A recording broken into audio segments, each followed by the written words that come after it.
Kumusta mga kaboxing? This is Boy Kalawang TV.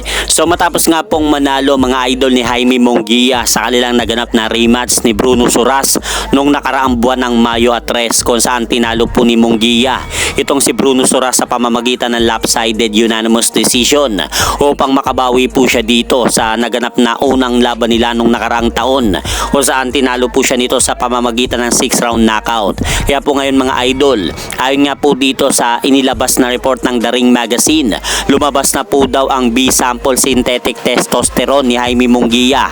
At ayon pa nga po sa lumabas na balita na ito, nagpositibo po daw si Jaime Munguia sa isinagawang testosterone noong Biyernes.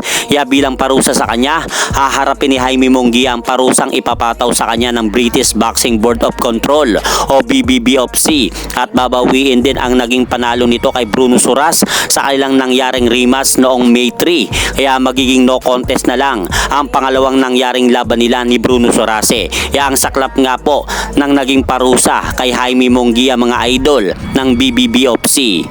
At sa kabilang balita naman po mga idol, kahapon sa Basang Japan naganap ang press conference ng ating Pinoy na kababayang boksingero na si Christian Araneta at ang makakalaban po nito para bukas na Thailander boxer na si Tanong Saksimsri para sa bakanteng IBF Light Flyweight Championship belt.